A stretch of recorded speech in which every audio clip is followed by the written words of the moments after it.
தகப்பனுக்கு பிரியமானவனா இருக்கணும். ஆமென், ஆமென் சொல்லுங்க. எத்தனை பேர் அப்படி ஆண்டுக்கு பிரியமா இருக்க விரும்புகிறீங்க? அல்லேலூயா. கர்த்தரை பிரியப்படுத்தி வாழணும், அவருக்கு பிரியமானவனா மாறிடும், அவர் மனசுல அவருக்கு பிரியமானவளை இடம் பிடிச்சிடணும். ஆமென் சொல்லுங்க. எத்தனையோ பேர் இருக்கிறாங்க, ஆனா அவருடைய மனசுல பிரியமானவர்களாக நம்மை ஆண்டவர் வச்சிருக்கணும். எனக்கு பிரியமானவன், நான் நேசிக்கிற பாத்திரம் இவன் தான், என் மனதுல நிறைந்திருக்கிற ஒரு நபர் இவர் தான் என்று சொல்லி நம்மை பார்த்து ஆண்டு சொல்லணும். ஆமென் சொல்லுங்க. சத்தமாக சொல்லுங்க. 10-11 நம்ம ஆண்டோட சமூகத்தில் காணப்படக்கூடாது. சொல்லுங்க. அவருக்கு எப்படி இருக்கணும்? பிரியமானவா இருக்கணும், அவருடைய மனசை இடம் பிடிக்கணும், அவர் நம்ம மேல ஒரு ஸ்பெஷலான ஒரு எண்ணத்தை ஆண்டு வைத்திருக்கணும், கவனத்தை கர்த்தர் வைக்கணும். ஆமென் சொல்லுங்க. அல்லேலூயா. சத்தமலையிலே சொல்லுங்க. எத்தனையோ கூட்டத்தில் இருந்தாலும் நம்ம மேல ஆண்டவர் ரொம்ப பிரியமா இருக்கணும். சபைக்கு வர்றோமா, எத்தனையோ பேர் வர்றாங்க, நம்ம ஒவ்வொருவரும் கர்த்தர் எப்படி இருக்கணும்? பிரியமா இருக்கணும். ஆமென் சொல்லுங்க. அல்லேலூயா. அப்படிப்பட்டவர்களை கர்த்தர் விரும்புகிறார், அப்படிப்பட்டவர்களை கர்த்தர் ஆசீர்வதிக்கிறார். ஆமென். நமக்கு ஆண்டவர் பார்வையில் நம்ம பிரியமானவளா மாறிட்டோம்னா உலகத்துல யாரும் நம்ம எதிர்த்து நிற்க முடியாது. நம்மை ஆண்டவர் ஆசீர்வதிச்சிருவார், நம்மை ஆண்டவர் பாதுகாப்பார், நம்மை உயர்த்திடுவார். நம்ம வாயிலிருந்து புறப்படுகிற ஒவ்வொரு விண்ணப்பங்களுக்கும் ஜெபங்களுக்கும் கர்த்தர் பதில் தருவார். ஆமென், ஆமென் சொல்லுங்க. நம்முடைய வேதத்துல பிரியமானவன் என்று சொல்லப்படுகிற சில காரியங்களை, சில நபர்களை நாம் பார்க்கலாம். அவர்களை பார்த்து நாமும் அவர்களை போல பிரியமானவர்களாக மாற வேண்டும் என்று ஆண்டு விரும்புகிறார். அல்லேலூயா. முதலாவதாக ஆண்டவருக்கு பிரியமானவனாக யார் இருந்தார்னா, வாசிங்க உபாகமத்தின் புஸ்தகம் 33ஆம் அதிகாரம் 12வது வசனம். உபாகமம் 33:12. பென்யமீனை குறித்து கர்த்தருக்கு பிரியமானவன். இப்ப பென்யமீன் கர்த்தருக்கு பிரியமானவன். அல்லேலூயா சொல்லுங்க. இப்ப பென்யமீன் யாரு? கர்த்தருக்கு பிரியமானவன். சொல்றது யாருன்னா மோசே. இந்த மோசே இந்த வார்த்தை சொல்றாரு, பென்யமீன் கர்த்தருக்கு பிரியமானவன். கர்த்தருக்கு பிரியமானவனாக பென்யமீன் இருந்தான். ஆமென், ஆமென் சொல்லுங்க. பென்யமீன் பிறக்கும் போது பென்யமீனுக்கு இந்த பேரை அவங்க வைக்கல. பென்யமீன் பிறக்கும் போது தாய் அவனுக்கு வேற பேரை வச்சாங்க, பெனோனி. பெனோனிங்கிற பேரை தான் தாய் வைத்தாங்க. வாசிங்க ஆதியாகமம் 35ஆம் அதிகாரம் 17-18 படிங்க. ஆதியாகமம் 35:17-18. பிரசவிக்கும் போது அவள் கடும் வேதனையா இருக்கையில்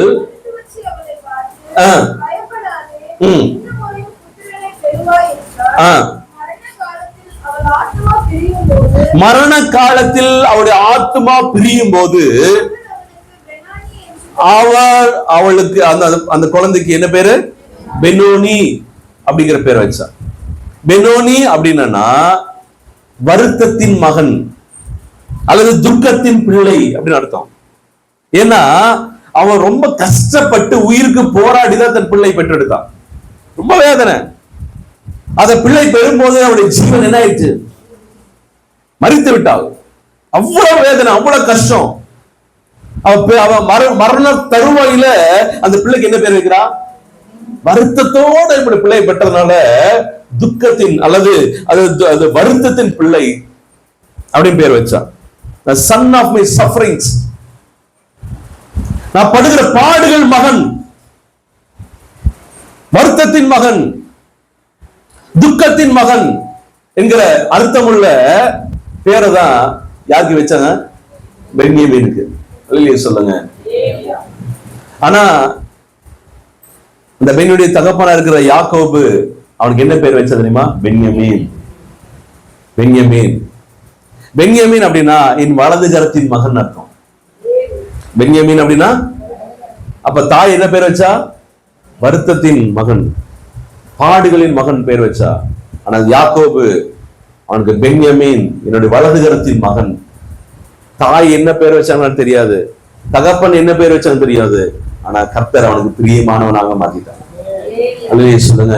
பென்யமீனை பார்த்து ஆண்டவர் சொல்றாரு, நீ எனக்கு பிரியமானவன், you are my beloved. எனக்கு பிரியமானவன் என்று சொல்லி ஆண்டவர் பென்யாமீனை கர்த்தர் அழைக்கிறார். இல்லையே சொல்லுங்க. யாக்கோபு தன்னுடைய கடைசி நாட்களிலே ஒவ்வொரு பிள்ளையை ஆண்டு அழைக்கிறார். யாக்கோபு அழைச்சு ஒவ்வொரு பிள்ளைக்கு என்ன செய்யறாரு? ஆசீர்வாதம் கொடுறாரு. ஒவ்வொரு பிள்ளைகளுக்கும் ஆசீர்வாதம் இந்த வச்சுக்கோ, தீர்க்கதரிசனமான ஆசீர்வாதம். அவங்க எப்படி இருக்க போறாங்க அப்படின்னு சொல்லி ஒவ்வொரு ரூபன் ஆஸ்வதிக்கிறார், சிமியோன் ஆஸ்வதிக்கிறார், யூதாவை ஆசீர்வதிக்கிறார், யோசேப்பை ஆசீர்வதிக்கிறார். ஒவ்வொரு ஆசீர்வாதம் அப்படி கூறும்போது இந்த பென்யாமீனை பார்த்து அவர் ஆசீர்வாதம் கூறுகிறார். வாசிங்க ஆதியாகமத்தின் புஸ்தகம் 49 அதிகாரம் 27வது வசனம். பென்யாமீன் எப்படிப்பட்டவனா? பீறுகிற ஓநாய். அவன் ஓநாய் மாதிரி சும்மா இருக்க மாட்டான், எல்லாத்தையும் என்ன செய்வான்? பீறி போடுவான். பீறுகிற ஓநாயா இருக்கிறான். யாரு? பென்யாமீன். சொல்லுங்க, எதையும் அவன் விட்டு வைக்க முடியாது. எல்லாத்தையும் என்ன செய்வான்? நாசம் பண்ணிடுவான், பீறிடுவான், கிழிச்சிடுவான். பீறுகிற ஓநாய். ஆமென் சொல்லாமா? இது யார் சொன்னது? யாக்கோபு சொல்றார். பிறக்கும்போது எப்படி பிறந்தான்? சொல்லுங்க. வருத்தத்தோட பிறந்தான். அவங்க அப்பா கடைசியில ஆஸ்வதிக்கிறார், நீ பீறுகிற ஓனாய்ப்பா, நீ எல்லாத்தையும் என்ன செய்வேன்? நாசம் பண்ணிடுவேன். ஆனா வாழ்க்கையில கடைசியில கர்த்தருடைய ஊழியக்காரர் மூலமாக ஆண்டவர் அவனை பார்த்து சொல்றாரு, நீ என்ன வேணா இருந்திருப்போ, ஆனா என் பார்வையில நீ பிரியமானவன். மோசே மூலமாக அபிஷேகம் பண்ணப்பட்ட மோசே மூலமாக வெளிப்பாடான தீர்க்கதரிசனமான வார்த்தை பென்யாமீனை பார்த்து சொல்றாரு, கர்த்தருக்கு பிரியமானவன். ஆமென் சொல்லுங்க. நம்ம கர்த்தருக்கு பிரியமானவர்களாக மாறணும். ஆமென் சொல்லாம? ஏன் கர்த்தருக்கு அவன் பிரியமானவனா மாறினா?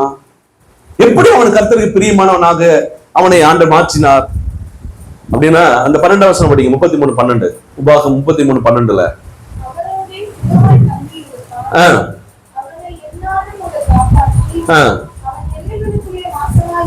அவன் எல்லைகளுக்குள்ளே கர்த்தர் எப்படி இருப்பாராம்? வாசமாய் இருப்பார். இதுதான் முக்கியம்.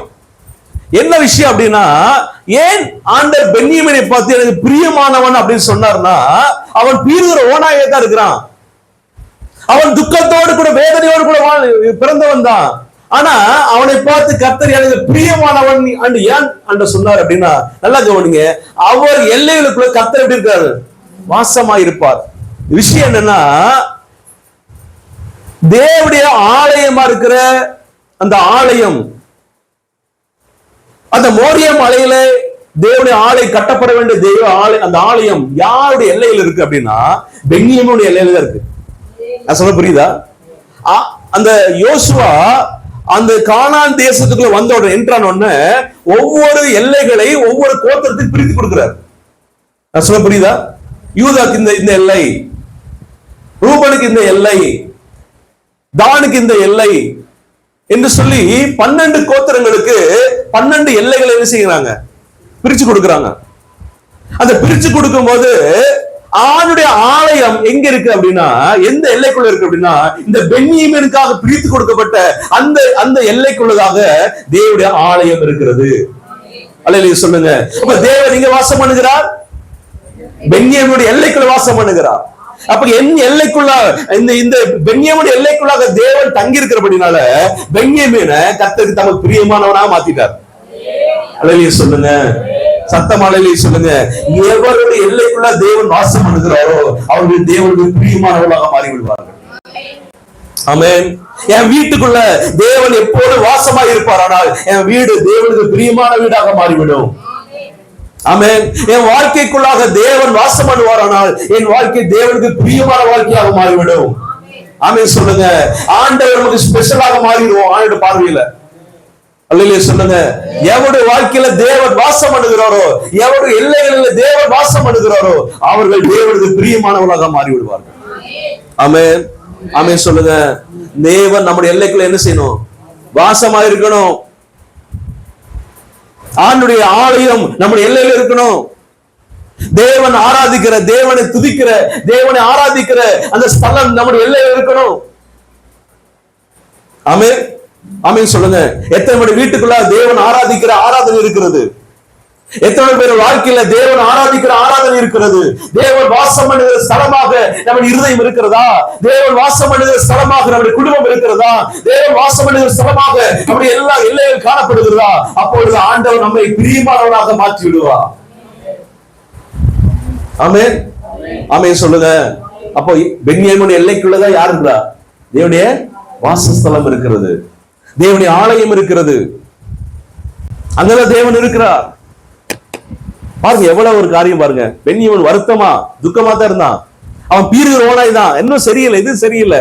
ஆனா ஆணுடைய ஆளை எங்க வந்துருச்சு? இப்போ அவன் எல்லையில வந்துருச்சு. ஒரே ஒரு காரியம் தான், கர்த்தர் வாசம் பண்ணுகிற ஸ்தலம் அந்த எல்லைக்குள்ள வந்து விட்டது. உடனே ஆண்டவருக்கு பிரியமானவனா மாறிட்ட. நான் உன்னை காப்பாத்துறேன்ப்பா, நான் உன்னை ஆசீர்வதிக்கிறேன், நான் உன்னோட எல்லா காரியத்தை பார்த்துக்கிறேன் சொல்றது யாருங்க? கர்த்தர். அல்லேலூயா சொல்லுங்க. இன்னைக்கு நம்முடைய எல்லையில ஆண்டவர் இருக்காரா? நம்ம எல்லையில கர்த்தர் வாசம் பண்றாரா? வாசம் பண்றாரு பாஸ்டர், ஆனா அப்பப்போ போயிடுறாரு, அப்பப்போ வர்றாரு. சொல்லுங்க. ஞாயிற்றுக்கிழமை எல்லைக்குள்ள வர்றாரு, திங்கக்கிழமை வேற எல்லைக்குள்ள போயிடுறாரு. அப்படியா? சொல்லுங்க. கர்த்தர் எப்பொழுது தங்குகிற ஒரு எல்லையாக நம்முடைய வாசஸ்தலம் இருக்கணும், நம்முடைய எல்லை இருக்கணும். எது நான் சொல்ல புரியுது? அவர்களுக்கு தான் கர்த்தர் பிரியமானவர்கள். தேவைக்கா இல்ல, சந்தர்ப்பத்துக்காக இல்ல. ஆண்டவர் என்னை விட்டு போகக்கூடாது, என் எல்லை விட்டு அவர் என்ன செய்யக்கூடாது? போகக்கூடாது. ஆண்டவர் எங்க வாசம் பண்ணுவார்? அவருடைய ஆலயம் எங்கேயும் அங்க வாசம் பண்ணுவார்.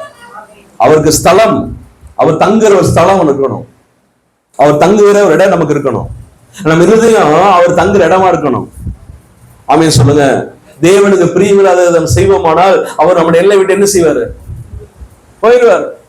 நம்ம குடும்பத்துல, நம்ம வீட்டுல தேவனுக்கு பிரியமில்லாத காரியங்கள் இருக்குமானால் அந்த நம்ம குடும்பத்துல கர்த்தர் இருக்க மாட்டார். அவர் விரும்புகிற ஒரு குடும்பமாக, அவர் விரும்புகிற ஒரு வீடாக நம்ம வீடு இருக்கணும். நம்ம வீட்டுல எப்பொழுது ஜெப சத்தம் வரணும், துதி சத்தம் வரணும், ஸ்தோத்திரங்களும் ஆடல் பாடலும் இருக்கணும். உங்க வீட்டுக்குள்ளாக சினிமா பாட்டு, உலக பிரகாரமான காரியம் இருக்குமானால் கர்த்தர் அந்த வீட்டுல வாசம் பண்ண மாட்டார். அந்த வீடு தேவனுக்கு பிரியமான வீடா இருக்காது. ஆமென் அல்லேலூயா சொல்லுங்க. தேவன் விரும்புகிற, தேவன் தங்கி வாசம் பண்ணுகிற ஒரு எல்லையாக நம்முடைய எல்லை காணப்படணும். ஆமென் ஆமென் சொல்லுங்க. பிரியமானவர்களாக மாறி. ஆமென்.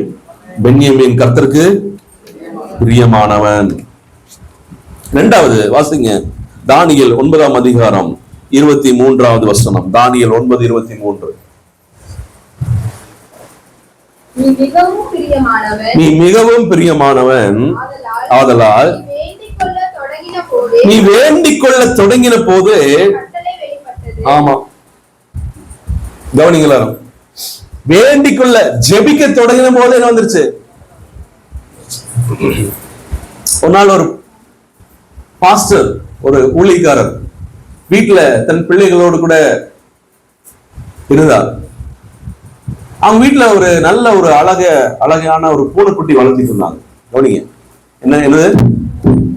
நல்ல ஒரு பூனைக்குட்டி வளர்த்திட்டு இருந்தாங்க.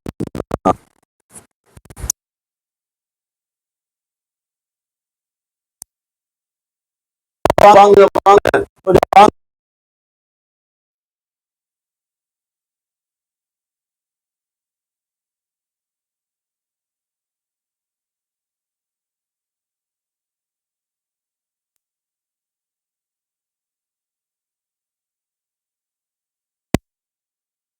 விழுகிறது போல என்ன செய்யுது? தொங்கிட்டு இருக்கு. நீங்க என்னென்னமோ செய்து பாருங்க, உயரத்துல இருக்குது. அவரால் என்ன செய்யல, அது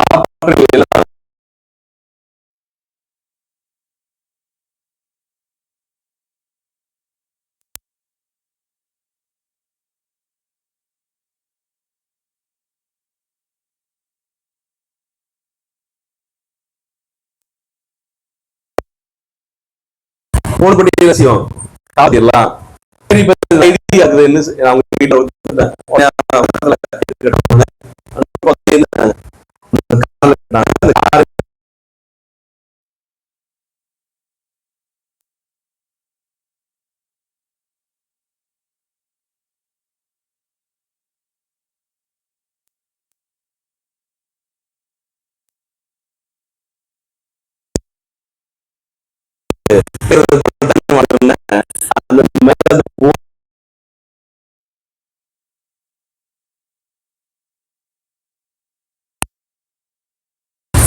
எல்லாரும் பாக்குறாங்க, அப்படியே செய்யுது.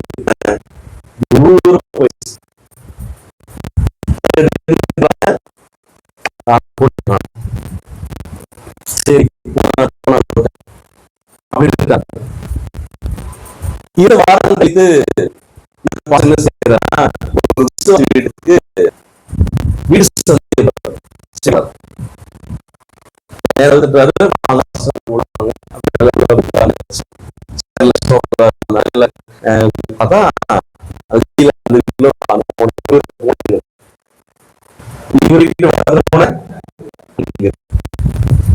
அப்ப இவருக்கு கேட்கறதுக்கு சங்கடம், என்ன நம்ம போன இந்த வீட்டுல என்ன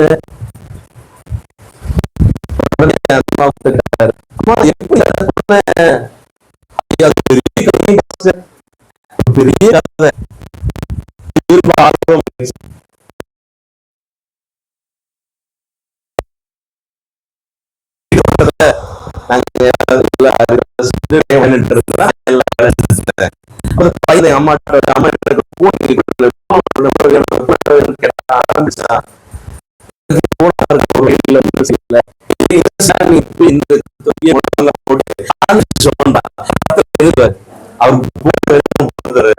அப்படின்னு சொன்ன பாஸ்டர். என் பையன் செஞ்ச நான் சொல்ற பேச்சு அங்கேயே முழங்கால் போட்டு என்ன செஞ்சான், ஜோம் பண்ண பாஸ்டர். பாருங்க பாஸ்டர், ஆண்டு பெரிய அற்புதம் வானத்திலிருந்து கொடுத்துட்டாரு. அந்த போலதான் பாஸ்டர் இந்த போடுறேன்.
நீ தேவனுக்கு மட்டும் பிரியமானவனா இருக்கிறாய்.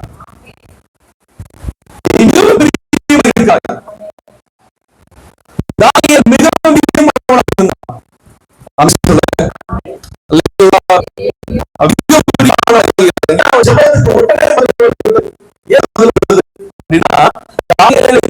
படிக்கும் போது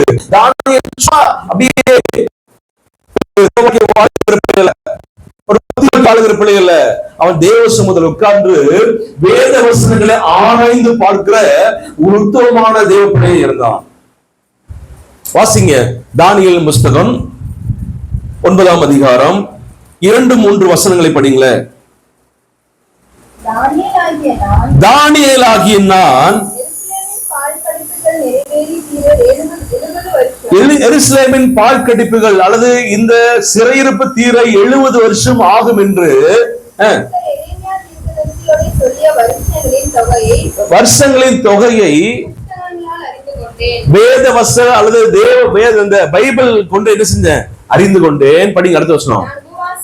நல்லா கவனிங்க கவனிங்க கவனிங்க கவனிங்க. இந்த தானியேல் எப்படின்னா உட்கார்ந்து பைபிள் திறந்து என்ன செய்யலாம், ஆராய்ந்து பண்ணி பார்க்கிறான். தேவனுடைய காரியங்கள், தேவனுடைய திட்டங்கள் நிறைவேறுவதற்கு எத்தனை காலம் ஆகும், இந்த காலத்துடைய காரியம் என்ன என்று சொல்லி திட்டமாக கணக்கு போட்டு ஆராய்ந்து நல்ல படித்து தேறின ஒரு நல்ல தேவ மனுஷனா இருந்தான். ஆமென் சொல்லுங்க. ஒவ்வொரு நாள் தேவ சமூகத்தில் உட்கார்ந்து வசனங்களை ஆராய்ந்து ஆராய்ந்து தியானித்து தியானித்து பார்க்கிற ஒரு பழக்கம் தானியேலுக்கு இருந்தது. ஆமென் சொல்லுங்க. அந்த தானியேல் அதோடு நிறுத்திக் கொள்ளல, அந்த காரியம் நிறைவேறுவதற்காக, அந்த வசனங்கள் நிறைவேறுவதற்காக உபவாசத்தோடும் அழுகியோடு ஜெபிக்கிறவனா காணப்பட்டான். உபவாசம் படிங்க. நான் உபவாசம் பண்ணி ரட்டிலும் சாம்பலில் உட்கார்ந்து ஜபத்தினாலும் விண்ணப்பங்களினாலும் தேட என் முகத்தை அவருக்கு எப்படி நேராக்கினேன். அல்லேலூயா சொல்லுங்க.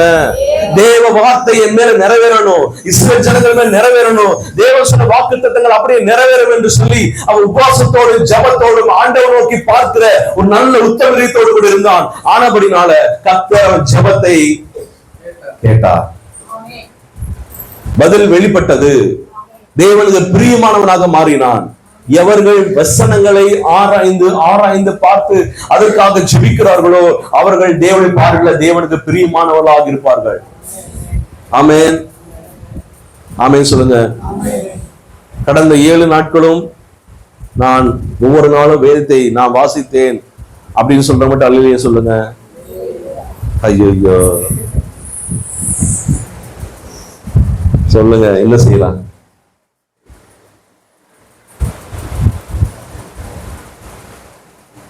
பைபிள் வாசிக்காதுங்க, பைபிளை எங்களுக்கு கொடுத்துருங்க. யாரெல்லாம் பைபிள் போன வாரம் 7 நாள் வாசிக்கலையோ உங்க பைபிளை போகும்போது என்ன செய்யுங்க? உங்களுக்கு பிரயோஜனப்படாத பைபிள் உங்களுக்கு எதுக்கு? நான் சொல்ல கரெக்ட் தானே? நீங்க வாசிக்காத பைபிள் உங்களுக்கு எதுக்கு? யாருக்கு என்ன செய்வோம்? வாசிக்க கொடுக்கலாம்ல? சொல்லுங்க. இந்த பைபிள் மட்டும் என்ன செய்யறது? நானும் கிறிஸ்தவன், நானும் சர்ச்சுக்கு போகிறேன், நானும் பைபிள் வாசிப்பேன் அப்படின்னு என்ன செய்யறது? சொல்லுங்க. மாயமானம் பண்றது. ஆனா வீட்டுல என்ன செய்யறது இல்ல? ஆண்டவர் எப்படி உங்களை பிரியமானன்னு சொல்லுவாரு? உங்க ஜபத்துக்கு எப்படி பதில் வரும்? நீங்க அன்னையோடைய ஜபத்துக்கு பதில் வர காரணம்னா இந்த வசனங்களை நம்ம என்ன செய்யறது இல்ல? வாசிக்கிறது இல்ல, வசனங்களை தியானிக்கிறது இல்ல. இந்த வசனம் என்னோடு கூட என்ன சொல்லுகிறது என்கிறதை நாம் கேட்கிறது இல்ல. தானியேல் யார் தெரியுமா? Prime minister. யாருங்க? சொல்லுங்க. 127 நாட்டுக்கு அவன் தான் பிரைம் மினிஸ்டர். எத்தனை நாடு? 127 நாடு.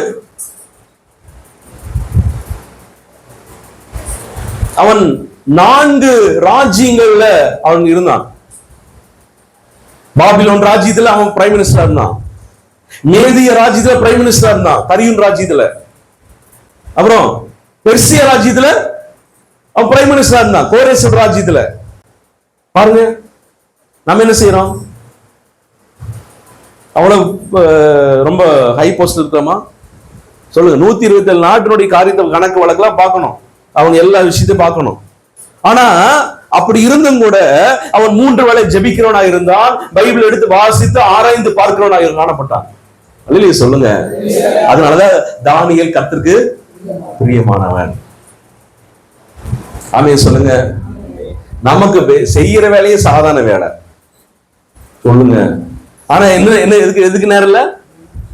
சொல்லுங்க. வேதத்தை படிக்கிறதுக்கு நேரம் இல்ல.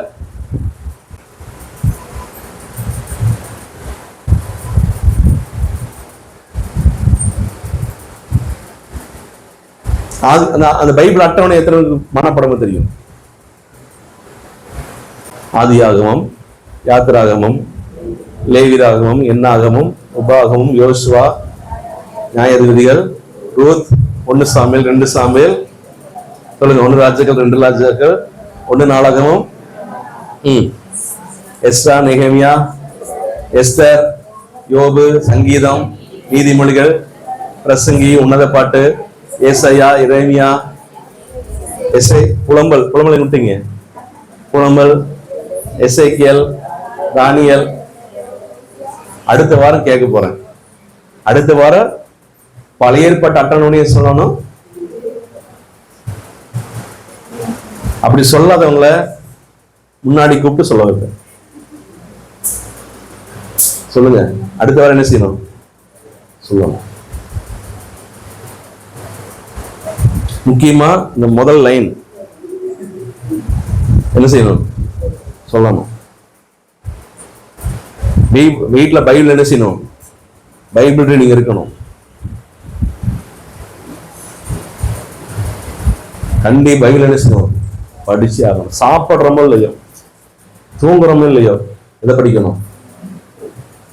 நிறைய பேர் வேத வசனத்தினுடைய ரகசியத்தை இன்னும் நீங்கள் புரிந்து கொள்ளவே இல்லை. அப்படி புரிஞ்சுட்டீங்கன்னா பைபிள் படிக்காம இருக்கவே முடியாது. இது பேசுகிற புஸ்தகம், நம்மோடு கூட பேசுகிற புஸ்தகம், நம்மை ஆறுதல் படுத்துகிற புஸ்தகம், நம்மை தேய்ச்சுகிற ஒரு புத்தகம், நம்மை உருவாக்குற புத்தகம், நம்மை உயர்த்துகிற புத்தகம். இல்லையே சொல்லுங்க. வேத வசனத்தை படிக்கணும்.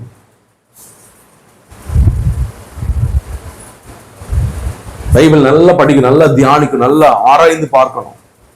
ஒரு வசனத்தை எடுத்தது, ஒரு வசனத்துடைய ஆழங்களை நாம் என்ன செய்யணும்? பார்க்கணும். ஆமென்.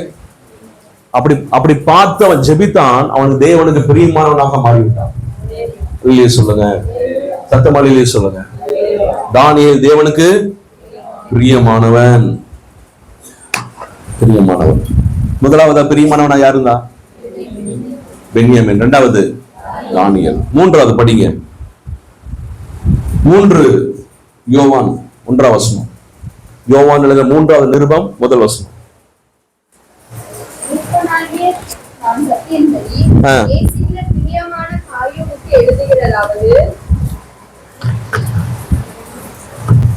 பிரியமான காயுவுக்கு எழுதுகிறதாவது, பவுல் அல்லது யோவான், அப்போஸ்தலனாகிய யோவான் எழுதுகிறார், பிரியமான காயு.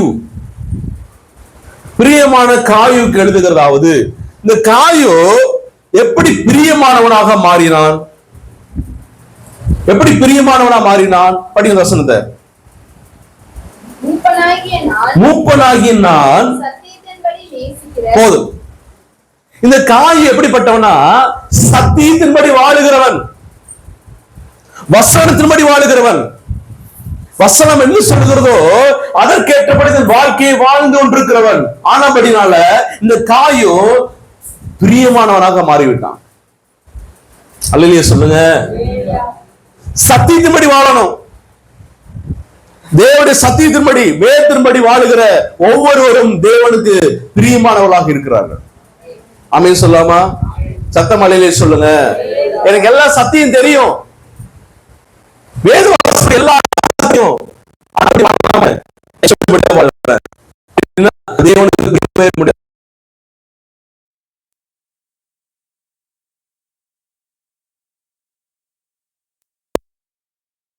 கஷ்டமடைந்து ஆகணும். ஒருவன் சத்தியத்துக்கு ஏற்றபடி வாழ்வானால் அவன் அவமானங்களை சகித்தே ஆகணும்.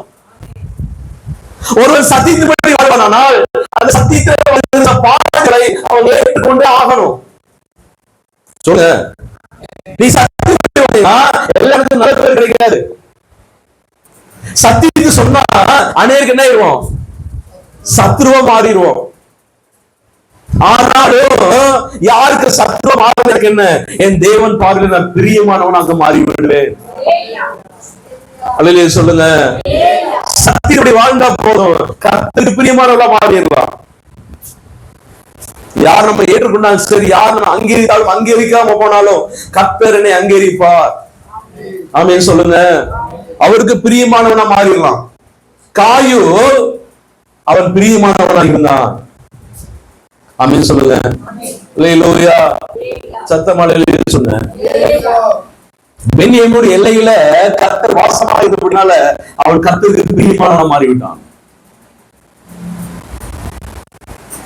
தானியேல் அவன் வேதத்தை ஆராய்ந்து அதை கேட்டு தேவ சமூகத்தை காத்திருந்து ஜெபித்தபடினால கர்த்தருக்கு பிரியமானவனாக தானியேல் மாறிவிட்டான். காயு சத்தியத்தின்படி நடந்தபடினால அவன் தேவனுக்கு பிரியமானவனா மாறிவிட்டான். அல்லேலூயா சொல்லுங்க. ஆனாலும் அதுல 3ஆம் வசனம் வாசிக்கிறோம், யோவான் இன்னும் கொஞ்சம் குறைவா இருக்க, இன்னும் அதெல்லாம் மாற்றி இன்னும் ஆண்டவருக்கு என்ன செய்யணும்? சத்தியத்துல வாழணும். படிக்கிற வசனமா? சகோதரர் வந்து நீ சத்தியத்தில் நடந்து கொள்கிறாய் என்று உன்னுடைய உண்மையை குறித்து சாட்சி கொடுத்தபோது மிகவும் சந்தோஷப்பட்டேன். நான் மிகவும் சந்தோஷப்பட்டேன். சத்தியத்தை நடக்கிறாய் என்று நான் கேள்விப்படுகிற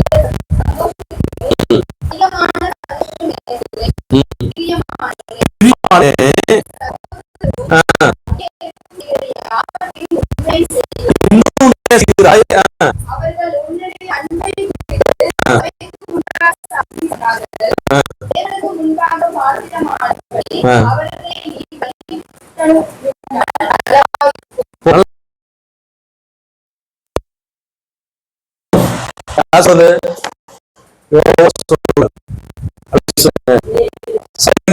நல்லா கவனிங்க.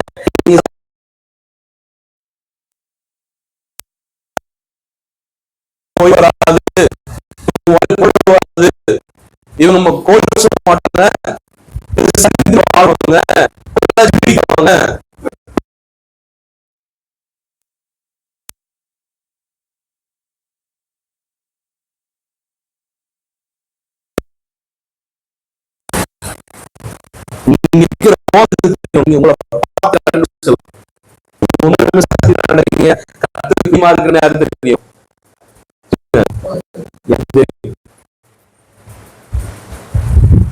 ஆமென் சொல்லுங்க.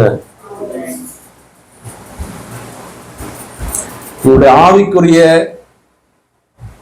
தரம் லெவல் எந்த வண்ணமா இருக்கிறன்னு நிச்சயமா ஆண்டவர் வெளிப்படுத்திடுவார். நான் சமூகத்தில் என்று சொல்லுகிறேன். நீங்க செய்கிற ஜெபம், நீங்க பேசுகிற பேச்சு, நீங்க சபைக்கு வர்ற முறைகள், நீங்க இருக்கிற எல்லா காரியத்திலும் பார்த்து கண்டுபிடிச்சிருவேன்.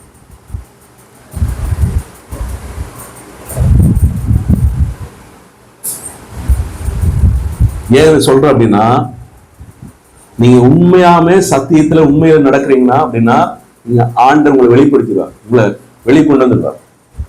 சொல்லுங்க, நான் சொல்ல புரியுதா? நீ என்ன வாஞ்சியோட என்ன நோக்கத்தோட நீங்க தேவ சமூகத்தில் காணப்படுகிற என்பது வெளியரங்கமாயிரும். உங்களுக்குள்ள வெளிச்சம் பிறர் மேல என்ன செய்யும்? மலை மேல இருக்கிற பட்டணம் என்ன செய்யாது? எத்தனை புரியுது? நீ மலை மேல இருக்கிற பட்டணமா இருந்தீங்கன்னா யாரும் உங்களை என்ன செய்ய முடியாது? சொல்லுங்க, மறைக்க முடியுமா? நீங்க சத்தியத்தைப்படி நடந்தீங்கன்னா கர்த்தர் உங்களை வெளிப்படுத்திடுவாரு, தெரிஞ்சிடும். யாரும் மறைக்க வேண்டும், யாரும் உங்களுக்கு சொல்ல வேண்டிய அவசியம் இல்லை. உங்களுடைய சுவாபம், உங்களுடைய நடக்கை, உங்களுடைய பேச்சு எல்லாம் காட்டி கொடுத்துரும். பேதுரு பார்த்து கேட்கிறாங்க, ஏப்பா நீயும் அவங்களோட இருந்தவன? சொல்லுங்க, நீயும் அவரோட இருந்தவன் தானே? இந்த 3.5 வருஷத்துல பேதுருடைய நடக்கையெல்லாம் மாறிடுச்சு. காட்டி கொடுக்குது, அவன் பேச்சு காட்டி கொடுக்குது, அவருடைய செயல்கள் காட்டி கொடுக்கிறது. யாரு? எத்தனை புரியுது? நம்ம தேவ சமூகத்துல நம்ம ஜெபிக்கிறோம், வேதம் வாசிக்கிறோம், நம்முடைய சுவாபமே காட்டி கொடுக்கிறோம் நம்ம ஆண்டுக்கு பிரியமானவர் என்று சொல்லி. அல்லேலூயா சொல்லுங்க, சத்தமா அல்லேலூயா சொல்லுங்க. சத்தியத்தின்படி நடந்தா உலகத்தில் வருகிற தீமைகளை அவன் சகித்தே ஆகணும். அவன் தான் சத்தியத்தில் நடக்கிறவன். உலக பிரகாரமாக தீமை வருதா, தீங்கு வருதா, அது என்ன செய்யணும்? சொல்லுங்க. உங்களுக்கு விரோதமாக தீங்காக தீதாக யார் குற்றம் சாட்டுவாரானால் என்ன செய்வீங்க? என்ன செய்வீங்க? இல்ல இல்ல, நான் அந்த தப்பு பண்ணல, நான் கரெக்டா இருக்கிறேன், நான் சரியா இருக்கிறேன் அப்படின்னு சொல்லுவீங்களா? பரவாயில்ல, நீங்க சொன்னா ஏற்றுக்கிறேன் அப்படின்னு சொல்லுவீங்களா? எது சரி? யார சொல்லுங்க.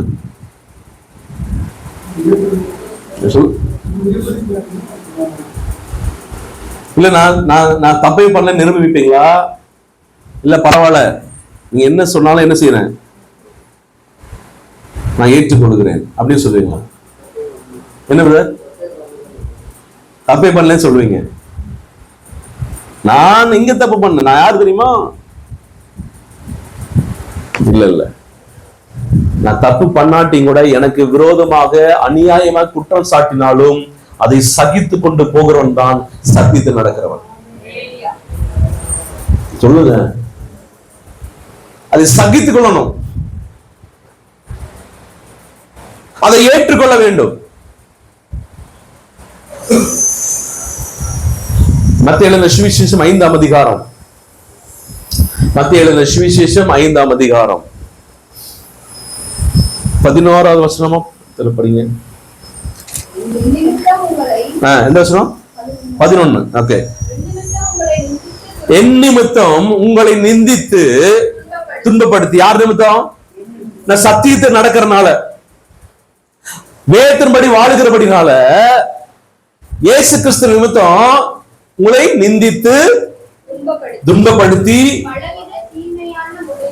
பலவித தீமையான மொழிகள், தப்பா பேசுறாங்க, தீமையான மொழிகள், மோசமா பேசுறாங்க, தீமையான மொழிகளையும். ஆமா, உங்கள் பேர் எப்படி சொல்றாங்க? நீங்க தப்பு செய்யல, நீங்க உத்தமத்தை தான் இருக்கிறீங்க, நீங்க கரெக்டா தான் வாழ்றீங்க, நீங்க பேசுறது நடந்தல கரெக்ட் தான். ஆனாலும் உங்க மேல எப்படி சொல்றாங்க? பொய்யாய் சொல்வார்களாகில். ஆமா, எப்படிங்க? யார் பாக்கியவான்கள்? இந்த மாதிரி நிலைமை யாருக்கெல்லாம் வந்தது அவங்க யாருங்க? எப்ப பாக்கியவான்கள் சொல்லுங்க? சகிக்கும் போது. அப்படி சொல்லும் போது பரவாயில்ல, பரவாயில்ல, அதனை ஏற்றுக்கொள்ளுகிறேன், அதை தாங்கிக் கொள்ளுகிறேன், அதை சகித்துக் கொள்ளுகிறேன். அப்படி யாரும் இருக்கீங்களா? என்னை எப்படி சொல்லலாம்? நான் போராட்டம் பண்ணுவேன், போராடுவேன், என்னோட நியாயம் வெளிப்படும் வரைக்கும் போராடுவேன். எப்படி நீங்க சொல்லலாம்? அப்படி நியாயம் கேட்கப்படலைன்னா நான் விசா வாங்கிட்டு வேறொரு நாட்டுக்கு அல்லது வேறொரு சபைக்கு நான் போய் விடுவேன் அப்படின்னா ஆண்டவர் சொல்றாரு, நீங்க பாக்கியவானே இல்ல. நான் சொல்லல, யார்தான் சொல்றது? அப்படி உங்களுக்கு நடந்துச்சுன்னா நீங்க பாக்கியவான். எப்பொழுது பாக்கியவான்? உங்களுக்கு பிரதிபலன் என்ன? உங்களுக்கு என்ன கிடைக்கும்? அப்படி தாங்கும் போது, அப்படி ஏற்றுக்கொள்ளும் போது உங்களுக்கு என்ன கிடைக்கும்? அடுத்த வருஷம் படிங்க. நீங்கள் என்ன செய்யணுமா? சந்தோஷப்பட்டு களி கூறுங்கள். எப்போ? சகிக்கும் போது, அதை ஏற்றுக்கொள்ளும் போது, அக்செப்ட் பண்ணும் போது, பரலோகத்துல உங்களுக்கு பலன் மிகுதியா இருக்கும். அல்லேலூயா சொல்லுங்க. இப்ப நம்ம நிரூபிக்க கூடாது, அதை ப்ரூவ் பண்றதுக்கு நம்ம என்ன செய்யக்கூடாது? முயற்சி பண்ணக்கூடாது. அப்படி பண்ணீங்கன்னா பரலோகத்து பலன் கிடைக்காது. ஆண்டவர் இங்கே சரி கட்டிடுவாரு, இங்கே டேலி பண்ணிடுவாரு. சொல்லுங்க, எத்தனை பேர் பரலோகத்து பலன் சேர்த்து வச்சிருக்கீங்க? இந்த வசந்தபடி நான் சொல்ல எத்தனை புரியுது? பரலோகத்துல பேர் பலன் சேர்த்து வச்சிருக்கீங்க. உங்களுக்கு முன்ன வந்து சார் சகிச்சிட்டீங்களா? அப்படின்னு பலன் உண்டு. நான் சொல்ல எத்தனை புரியுது? திரளான நிந்தைகளை நீங்க சகித்து அதை பரவாயில்ல, என் மேல எவ்வளவு தீமையான பொய்யான வழக்குகளை சொன்னாலும் நான் அதை ஏற்றுக்கொள்கிறேன். ஒரு நாளை நிரூபிப்பதற்கோ என் நியாயத்தை சொல்வதற்கோ நான் முயற்சி செய்யாமல் ஆண்டவருடைய சமூகத்தில் உட்கார்ந்து எல்லாவற்றையும் ஏற்றுக்கொண்டு தாங்கிக் கொண்டிருப்பீர்களானால் கர்த்தர் எனக்காக பரலோகத்துல மிகுந்த பலன்களை எனக்காக கர்த்தர் வைத்திருக்கிறார். இதுதான் சத்தியத்தில் நடக்கிறது, சும்மா இல்ல. சொல்லுங்க, சொல்ல புரியுதா இல்லையா? சும்மா கர்த்தருக்கு பிரியமான மாறவிட முடியாது. ஆமென், ஆமென் சொல்லுங்க. கடைசியாக வாசிங்க. பென்யமீன் கர்த்தருக்கு பிரியமானவன், தானியேல் கர்த்தருக்கு மிகவும் பிரியமானவன், காயு கர்த்தருக்கு பிரியமான. இன்னொரு ஒரு மட்டும் சொல்லிட்டு முடிக்கிறேன், சீக்கிரம் முடிக்கிறேன். வாசிங்க. மத்தேயு சுவிசேஷம் 3ஆம் அதிகாரம் 17ஆம் வசனம். மத்தேயு 3:17. அன்றியும் வானத்திலிருந்து சத்தம் உண்டாகி, இவர் என்னுடைய நேசகுமாரன், இவரில் பிரியமாய் இருக்கிறேன். கர்த்தர் இயேசு கிறிஸ்துவை பார்த்து சொல்லுகிறார், இவர் என்னுடைய பிரியமான குமாரன், இவரில் எப்படி இருக்கிறேன்? பிரியமாய் இருக்கிறேன். இயேசு தேவனுக்கு பிரியமானவர். இயேசு தேவனுக்கு பிரியமானவர். ஏன் இயேசு தேவனுக்கு பிரியமானவராக இருந்தார் அப்படின்னா, கர்த்தருக்கு அப்படியே தன்னை கீழ்ப்படிய ஒப்பு கொடுத்தார். தேவன் சொல்லுவாரானால் அதை அப்படியே என்ன செய்வார்? கீழ்ப்படிவார், அப்படியே கீழ்ப்படிவார். அப்படியே கீழ்ப்படுகிறவர். யோவான் சுவிசேஷம் 5ஆம் அதிகாரம் 19ஆம் வசனம். யோவான் 5:19 படிங்க. யோவான் 5:19 சீக்கிரம் படிங்க. உண்மையாகவே உண்மையாகவே நான் உங்களுக்கு சொல்லுகிறேன், பிதாவானவர் என்ன செய்கிறாரோ அது நான் என்னெல்லாம் அவர் செய்யறத என்னெல்லாம் பார்த்தனோ அதையே அன்றி வேற ஒண்ணும் செய்ய மாட்டேன். அவர் சொல்ற அப்படியே செஞ்சிருவார். அப்படிப்பட்ட கீழ்ப்படிதல். அவர் சொல்லுகிறதை ஒன்று விடாமல் அப்படியே செய்து, அப்படியே கீழ்ப்படிந்து, அப்படியே வாழ்ந்து காண்பிக்கிற ஒரு உத்தம வாழ்க்கை தான் இயேசு கிறிஸ்து வாழ்ந்தார். ஆனபடி கர்த்தருக்கு பிரியமானவராக மாறிவிட்டார். ஆமென். எப்படி எத்தனை பேருக்கு இப்படிப்பட்ட வாஞ்சி இருக்கு? இது ஆண்டவர் விரும்புகிறபடி வாழணும், அவர் விருப்பத்தின்படி வாழணும், நான் இஷ்டப்படி வாழக்கூடாது.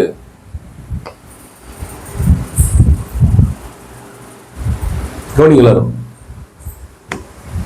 இயேசு கிறிஸ்து 12 வயசா இருக்கும் போது இயேசுடைய பெற்றோடு கூட சேர்ந்து தேவாலயத்துக்கு போனார், பண்டிகைக்கு போனார்.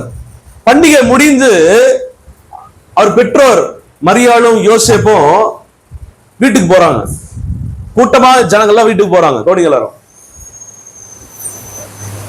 எருசலேமுடைய அமைப்பை பற்றி நான் சொல்லுகிறேன். எருசலேம் கடல் மட்டத்திலிருந்து 2300 அடி, அந்த தேவாலயம் 2300 அடி உயரமா இருக்கிறது. எப்படிங்க? கடல் மட்டத்திலிருந்து எத்தனை அடி உயரம்? 2300 அடி உயரம். எது? எருசலேம் தேவாலயம். இந்த எருசலேம் தேவாலயத்துக்கு போறதுக்கு முன்னாடி இவங்க எரியோ கடந்துதான் போகணும். எரியோ கடந்து இங்க போகணும், எருசலேம் போகணும். இந்த எரியோ அது எத்தனை அடி உயரமா இருக்குது அப்படின்னா, அது ஏற்குறைய 2000 அடி கடல் மட்டத்திலிருந்து தாழ்வா இருக்குது. சொல்ல புரியுதா? கடல் மட்டத்திலிருந்து 2000 அடி கீழே தாழ்வா இருக்கு. இந்த தேவாலயம் எங்க இருக்கு? 2000 அடி 2300 அடி மேல இருக்கு. இவங்க இஸ்ரவேல் ஜனங்கள் பண்டிகைக்கு வரும்போது, கவனிங்க, பண்டிகைக்கு வரும்போது எப்படி வருவாங்களா? அப்படியே வருவாங்க. வழியில வரும்போது இப்ப கீழே தாழ்வான இடத்துல இருந்து நீங்க அப்படியே ஏறி வரணும். சொல்ல புரியுதா? அப்படியே என்ன செய்யணும்? ஏறி வரணும். அப்படியே கீழே மேல ஏறி வரும்போது அப்படியே நடக்க நடக்க நடக்க அப்படியே தூரத்துல பாத்தீங்கன்னா தேவாலயம் என்ன செய்யும்? அப்படியே தெரியும். தேவாலயம் தெரியும். தேவாலயம் தெரிஞ்ச உடனே அந்த யூதர்கள் என்ன செய்வாங்கன்னா அங்கே குப்புறப்படுத்துவாங்க. அப்படியே சாஷ்டாங்கமா படிஞ்சிருவாங்க. உங்களாலதான், இந்த தேவாலயத்தினால நான் உயிரோடு இருக்கிறேன், இந்த தேவாலயத்தினால நல்ல நல்ல வாழ்க்கை வாழ்றேன், இந்த தேவாலயத்தின் நிமித்தம் மாத்த இப்படி நல்ல ஒரு ஆசீர்வாதமா இருக்கிறேன் என்று சொல்லி அங்கே சாஷ்டாகமா பணிந்து, கவனிங்க, சாஷ்டாங்கமா பணிந்து அங்க இருந்து அந்த இஸ்ரவேல் அந்த அந்த அந்த எருசலேமுக்கு வர வரைக்கும் அங்கங்க நின்னு நின்னு நின்னு நின்னு ஒவ்வொரு ஸ்தோத்திர பாட்டை பாடிட்டு என்ன செய்வாங்க? வருவாங்க. 120ஆம் சங்கீதத்திலிருந்து 144ஆம் சங்கீதம் வரைக்கும் ஸ்தோத்திர பாடல், ஆரோகண சங்கீதம். இந்த ஆரோகண சங்கீதத்தை ஒவ்வொரு இடத்துல நின்னு நின்னு நின்னு பாடிட்டு எங்க வருவாங்க? சொல்லுங்க, தேவாலயத்துக்கு வருவாங்க. யார் வர்றது? ஒவ்வொரு யூதனும். அந்த தேவாலயத்தை மேல அவ்வளவு வைராக்கியம், அவ்வளவு வைராக்கியம், அவ்வளவு வாஞ்ச. எப்ப வரைக்கும்? இப்ப வரைக்கும். உலகமே எதிர்த்திருந்தாலும் யூதன் சொல்றான், இப்ப இஸ்ரவேல் சொல்றாங்க, நீ உலகமே எதிர்த்து வரட்டும், நான் இந்த ஆலயத்தை விட மாட்டேன். சொல்லுங்க, உலகமே எதிர்த்து வரட்டும், ஆலயத்தை என்ன செய்ய மாட்டேன். எப்ப சொல்றாங்க? இப்ப வரைக்கும், ரைட் நவ், இப்ப வரைக்கும். அவனை சுத்திலும் முஸ்லீம் நாடுங்க. இஸ்ரவேல் சுத்திலும் முஸ்லீம் நாடு. எல்லாரும் ஏவுகணை போடுறான், ஆயிரக்கணக்கான ஏவுகணை போடுறான். நீ என்ன வேணா போட்டுக்கோ, என் தேவன் என்னோடு கூட இருக்கிறார். என் ஆலயத்தை நான் நேசிக்கிறேன், என் ஆலயத்தின் மேல நான் ரொம்ப வாஞ்சியா இருக்கிறேன். என் தேவன் வாசம் பண்ணுகிற இடம், என் தேவன் என்னோடு கூட இருக்கிறார். யாருக்காகவும் எதற்காகவும் என்ன செய்ய மாட்டேன், விட்டு கொடுக்க மாட்டேன். யார் சொல்றது? நீங்க செழிப்பா இருக்கிறான். நீங்க உலகத்தை அவன் தான் ஆண்டுட்டு இருக்கான். உலகத்துல அத்தனை பணக்காரன் அவன் தான். சொல்லுங்க, கர்த்தர் உயர்த்தி வச்சிருக்கிறார். இன்னைக்கு நானும் நீங்கள் எப்படி வர்றோம் சபைக்கு? நானும் நீங்களும் ஆலயத்தை எப்படி வர்றோம்? சொல்லுங்க, வர்றோமா? ஒரு ஊழியக்காரர் ட்ரெயின்ல போயிட்டு இருந்தாராம். ட்ரெயின்ல வெளியூருக்கு போயிட்டு திருப்பியும் ஊருக்கு வந்துட்டு இருந்தாரு. வந்துட்டு இருக்கும் போது சில இடத்துல ட்ரெயின் பாத்தீங்கன்னா ரொம்ப ஸ்லோவா போகும் பாத்திருக்கீங்களா? அப்படி நிக்காது, ஸ்பீடா போகாது, ரொம்ப ஸ்லோவா போகும் பாத்திருக்கீங்களா? அப்படி ட்ரெயின் போயிட்டு இருந்துச்சான். ஒரு ஊர் வழியா, ஒரு பிளாட்ஃபார்ம் வழியா போயிட்டு இருந்தோன்னே திடீர்னு பார்த்தா ஒரு ஆள் என்ன செஞ்சாருன்னா அங்கிருந்து ட்ரெயின்ல இறங்கிட்டாரு. ட்ரெயின் மெதுவா போயிட்டு இருக்கு. இறங்கிட்டு நேர குப்படப்படுத்து அந்த நிலத்துக்கு ஒரு முத்தம் கொடுத்தாராம். முத்தம் கொடுத்துட்டு திருப்பி ஓடி வந்து ட்ரெயின்ல ஏறிட்டாராம். என்னங்க கீழே இறங்குனீங்க, சாஸ்தாங்க விழுந்தீங்க, முத்தம் கொடுத்தீங்க, திருப்பி ட்ரெயின் ஏறிட்டு என்ன விஷயம்னா, இது நான் பிறந்து வளர்ந்து ஊருங்க. எப்பெல்லாம் இந்த ஊர் வழியா நாம இந்த ட்ரெயின் போதோ அப்பெல்லாம் என்ன செய்வேன், என் சொந்த ஊரு, நான் பிறந்து வளர்ந்த ஊரு, அந்த ஊர் மேல ரொம்ப பற்று. என்ன செய்வேன், இறங்கி என்ன செய்வேன், ஒரு முத்தம் கொடுத்துதான் என்ன செய்வேன். இன்னைக்கு தேவ பிள்ளைகளுக்கு அப்படிப்பட்ட பக்தியே இல்லை, அப்படிப்பட்ட வாஞ்சி இல்லை. எனக்கு நமக்கு இருக்கா சொல்லுங்க? எல்லாத்தையும் உதாசீனம். இன்னைக்கு நம்ம வாழ்க்கையை ஆஸ்வதிக்கப்படுவதற்கு இதெல்லாம் அவசியம். நமக்கு இதெல்லாம் அவசியம். கர்த்தர் நம்மை பார்த்து கொண்டே இருக்கிறார். இயேசு கிறிஸ்து 12 வயசுல தேவாலயத்துக்கு போயிட்டு தன் பெற்றோர் போயிட்டாங்க. ஆனா இயேசு 12 வயசு சின்ன பையன் அங்க இருக்கிற வேதபாரகரோடும் பரிசேயரோடும் அங்க இருக்கிற பண்டிதர்களோடும் ஆராய்ச்சி செய்கிற மேன்மையான மக்களோடு கூட வேதத்தை பேசிக் கொண்டிருக்கிறார். வேதத்தின் ரகசியங்களை பேசிக் கொண்டிருக்கிறார், மேன்மைகளை பேசிக் கொண்டிருக்கிறார். இவர் பேசுகிற வேத அறிவை பார்த்து எல்லாரும் ஆச்சரியப்பட்டார்கள். சொல்லுங்க, நான் சொல்ல எத்தனை புரியுது? இப்ப இயேசு கிறிஸ்து எப்படி இந்த அறிவு இயேசுக்கு வந்துச்சு? எப்படி இந்த ஞானம் இயேசுக்கு வந்துச்சு? வேத வசனத்தினுடைய மேன்மைகள் ரகசியங்கள் எப்படி இயேசுக்கு வந்துச்சு? அவர் ஒவ்வொரு நாளும் தன்னோட பெற்றோரோட என்ன செய்வாரு? நினைவு தெரிஞ்ச நாள்ல இருந்து சர்ச்சுக்கு போறாரு. யாரு? இயேசு. நினைவு தெரிஞ்ச நாள்ல இருந்து ஆலயத்துக்கு போறாரு. அங்க வசனம் வாசிக்கப்படும். அங்க எல்லார் கையில பைபிள் இருக்காதுங்க. எல்லார் கையில இல்ல பைபிள் இல்ல, ஒரே பைபிள் அங்க புத்தல் சுருளாக, தோல் சுருளாக அந்த தேவாலயத்தில் வைக்கப்பட்டிருக்கும், ஜெபாலயத்தில் வைக்கப்பட்டிருக்கும். ஒவ்வொரு வாரமும் அந்த வேத வசனங்களை என்ன செய்வாங்க? ஒவ்வொரு அதிகாரம் 2 அதிகாரம் படிப்பாங்க. படித்து அந்த வேத பாடல்கள் வேத வசனத்தை என்ன செய்வாங்க? விலைக்கு சொல்லுவாங்க. இதை ஒவ்வொரு வாரம் காது கொடுத்து யார் கேட்கிறது? சின்ன பையனா இருக்கிற, நினைவு தெரிஞ்சிருந்து வயசு வந்து சின்ன பையனா இருக்கிற இயேசு கேட்டுக்கொண்டே இருப்பார்.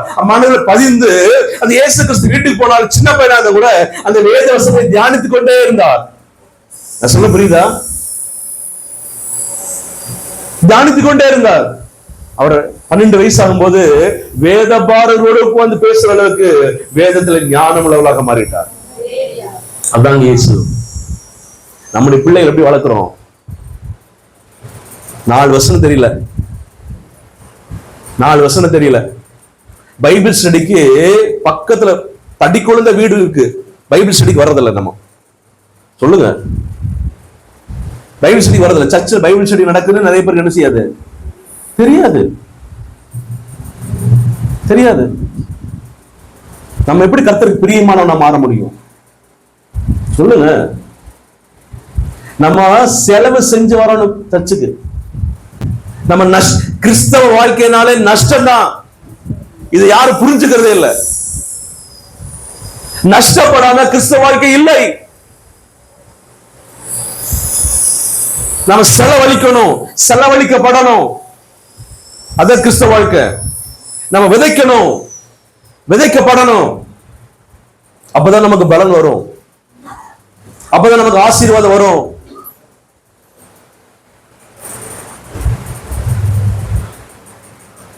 இன்னைக்கு நான் இருக்கிறேன், நான் படிச்சிருக்கிறேன், எனக்கு வேலைக்கு போக தெரியாதா? சொல்லுங்க. எனக்கு சொகுசன வாழ்க்கையை வாழ தெரியாதா?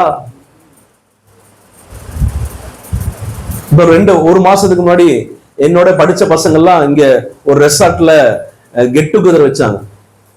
கிட்டத்தட்ட ஒரு 20-30 பேர் சேர்ந்து வச்சாங்க. ஒரு தலைக்கு 750 ரூபா என் குரூப்ல வந்துச்சு.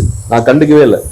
அங்க போய் எல்லாம் பெரிய பெரிய லெவல்ல வந்து எல்லாம் பிசினஸ் பண்றாங்க, பெரிய பெரிய ஆளா இருக்காங்க, எல்லாம் நிறைய பேர் ஃபாரின் இருக்காங்க, எல்லாம் வந்தாங்க. இன்னும் பாதி பேர் ஃபாரின் தான் இருக்காங்க. எல்லாரும் 1 லட்சம் கம்மி இல்லாம சம்பளம் வாங்குறவங்க. ஏன் நான் அப்படி போக தெரியாது எனக்கு? ஆனா எனக்கு நான் என் வாழ்க்கை நஷ்டப்படுத்தினாலும் பரவாயில்ல, என் வாழ்க்கை நஷ்டப்படுத்தினாலும் பரவாயில்ல, என் தேவ சித்தத்தை நான் செய்யணும். தேவ சித்தத்தை என்ன செய்யணும்?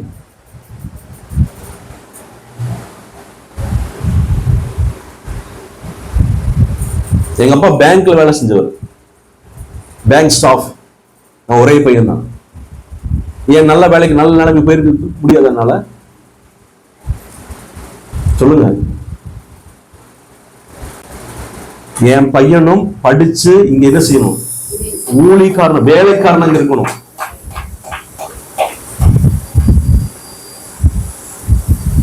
வேலைக்காரனா இருக்கணும். தேவனுக்கு அவன் என்ன செய்யணும்? ஊழியம் செய்யணும். அதுதான் எங்க நோக்கம். தேவனுக்காக நஷ்டப்படணும். ஒரு சின்ன விஷயத்தை, ஒரு சின்ன நஷ்டத்தை நிறைய பேரால் என்ன செய்ய முடியல, தாங்கிக் கொள்ள முடியல. கர்த்தருக்கு எப்படி பிரியமானவனா மாற முடியும் சொல்லுங்க? நம்ம ஆண்டவருக்காக சில காரணம் நஷ்டப்பட்டாதான் ஆசீர்வாதங்களை பெற்றுக்கொள்ள முடியும். அதுதான் கிறிஸ்தவ வாழ்க்கை. இயேசு கிறிஸ்து ஒரு வீட்டுல தங்கி இருந்தார். அதன் ஊழியத்தின் ஆரம்பத்துல அந்த வீடு யாரோட வீடு இல்ல, பேரோட வீட்டுல தங்கி இருந்தார். பேதர் வீட்டுல தங்கி இருக்கும் போது நடந்த விஷயத்த நீங்க பைபிள் எடுத்து வாசிச்சு பாருங்க. லூக்கா எழுதின சுவிசேஷம் வசனம் இருக்கிறது. லூக்கா எழுதின சுவிசேஷம், தேங்க்யூ ஜீசஸ். லூக்கா எழுதின சுவிசேஷம் 2ஆம் அதிகாரம் அல்லது 9ஆம் அதிகாரம்.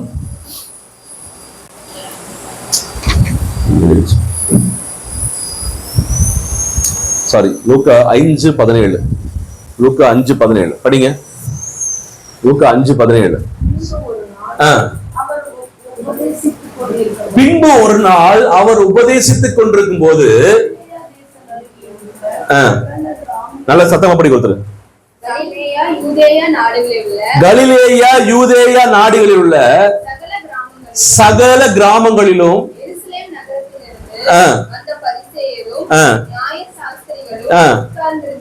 எங்க வந்துட்டு உட்கார்ந்துட்டாங்க? இயேசு தங்கிருந்த வீட்டுல உட்கார்ந்துட்டாங்க, வந்துட்டாங்க. எல்லா இடங்களும் வந்தாச்சு. இப்போ பரிசேயர், நியாயாதிபதி எல்லாம் வந்தாச்சு. படிங்க. அப்பொழுது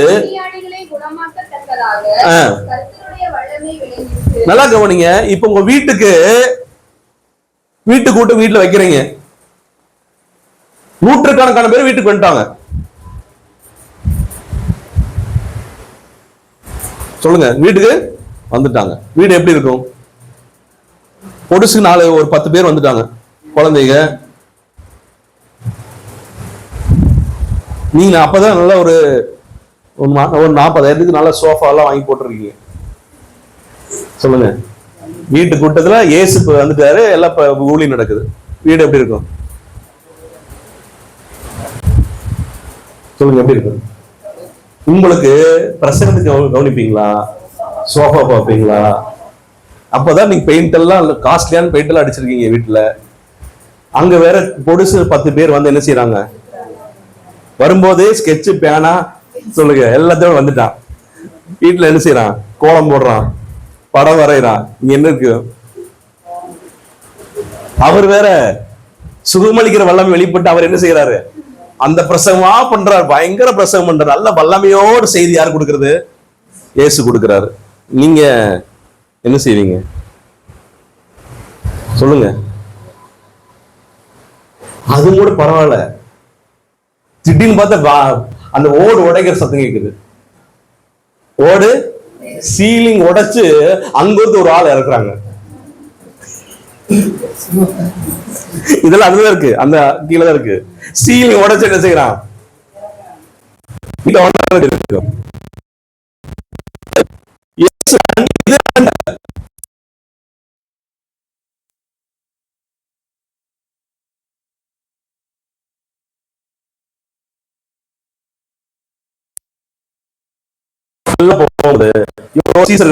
அங்கே இயேசு அங்கே நல்லா தெரிவி கொடுத்துட்டு எழுந்துச்சு.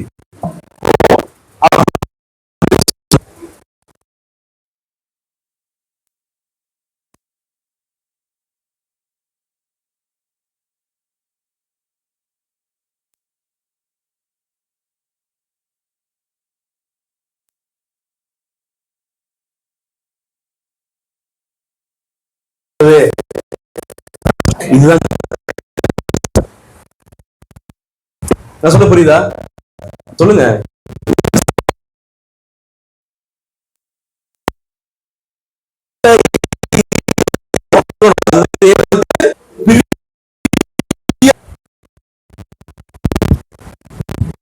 தன்னை குறித்து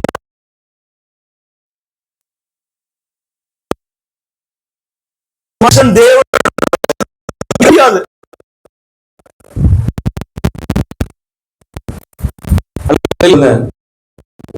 நான் சொல்ல புரியுதா?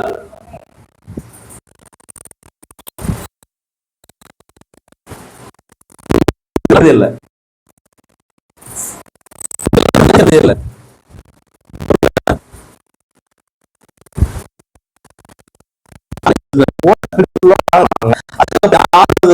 அந்த சரி பண்ற செலவு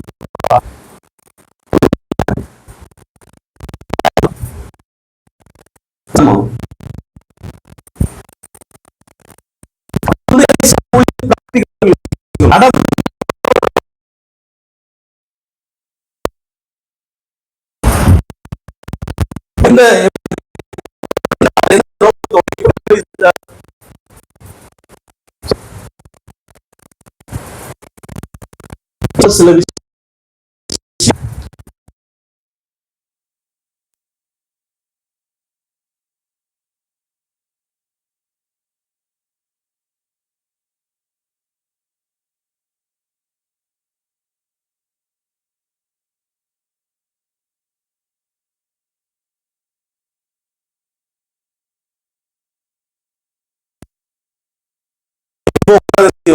அப்படியே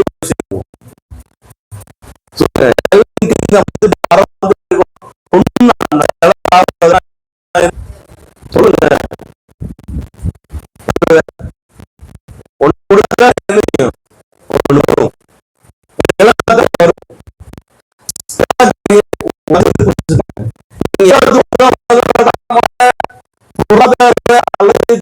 நஷ்டப்படுத்துகிறோம், ஆசீர்வாதங்களை நீங்க பெற்றுக்கொள்ள முடியும்.